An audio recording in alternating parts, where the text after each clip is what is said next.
is not what I meant by getting a good night's sleep. Oh, I rested doze off. I didn't know people could even sleep in that position. You were going to be stiff all day long. Oh, is Nola coming down? No, she isn't. Good morning, Quentin. Oh, good morning, Henry. Good morning. I'm sorry, what did Nola say? Well, she said she didn't want to come down until after you... Until after I left, yes. Sorry. It's all right, I understand.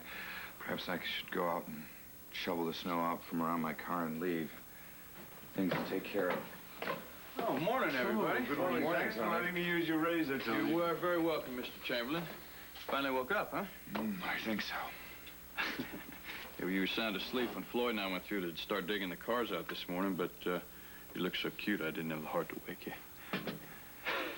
You've been outside already? Yeah, shoveling snow. I haven't made it over to the bar yet, though. Where is Floyd and where's Leslie Ann?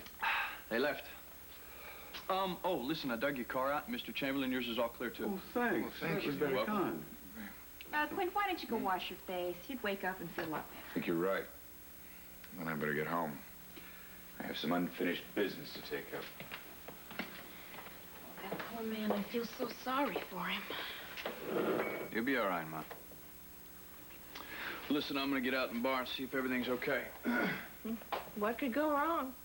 If she feels that strongly about it, perhaps I should drive you to the office. Oh, thank you, Quentin, but Vanessa's concern is excessive. I'm perfectly capable of driving myself to the office. Well, I know you are. But I'd feel better about it, and I know Vanessa would, too.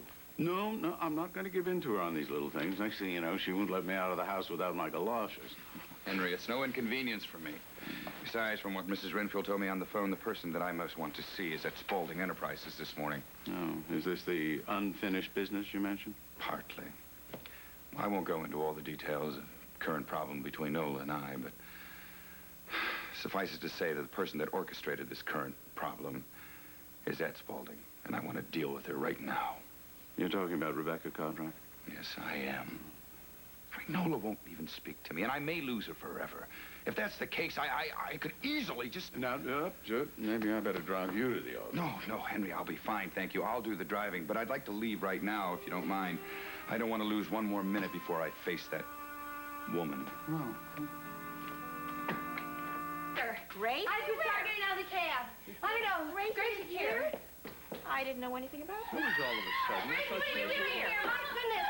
Really great. Look who's here. Oh, dear, What's she doing here? Hi. Well, I almost didn't make it. You forgot to tell me there was a snowstorm. Well, I didn't know you were coming. Well, I knew you needed me. You were just too proud to say it. You came all the way here just to see me? Yeah, Oh, but I can only stay a couple of days, and then I have to get back. I tell you, it was awful. I almost changed my mind halfway through.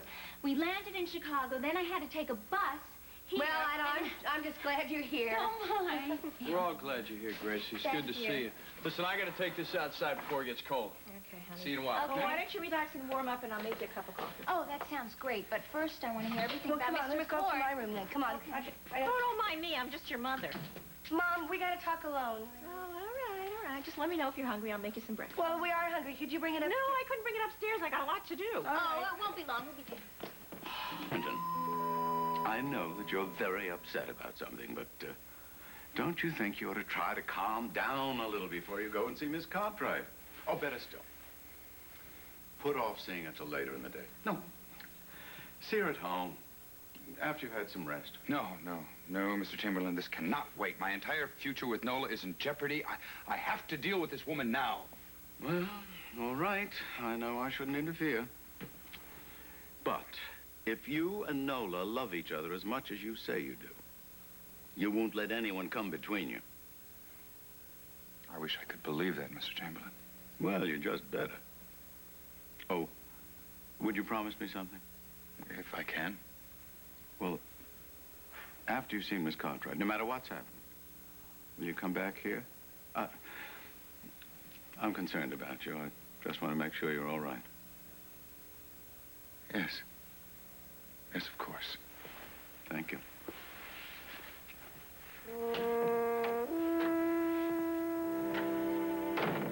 When I saw them lying by the fire there together, I had Tony drive me right back to Thornway Road. I picked up a few of my things, and I came back here. Then later on, I called you. Well, didn't he follow you? He did. Well, did he say anything? What'd he say? Nothing. Well, didn't he try to give you an explanation? I didn't talk to him. I bet you wanted to. Well, of course I wanted to, Gracie, but I just couldn't talk to him, not after what he did. Or what it looked like he did, or what it looked like Rebecca did, I don't know. Wait a second, Nola. It sounds to me like you're trying to talk yourself out of being mad at him.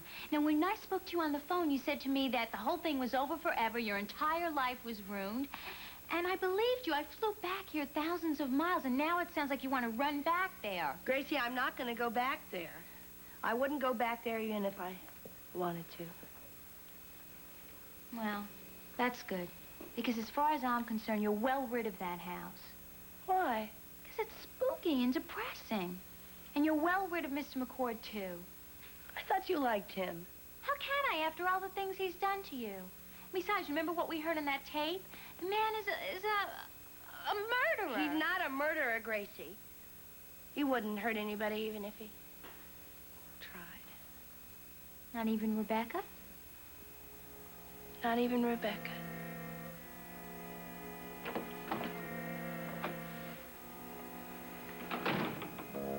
Quint. Don't look so surprised, Rebecca. You knew I'd find you this morning, no matter where you were. I'm glad you did.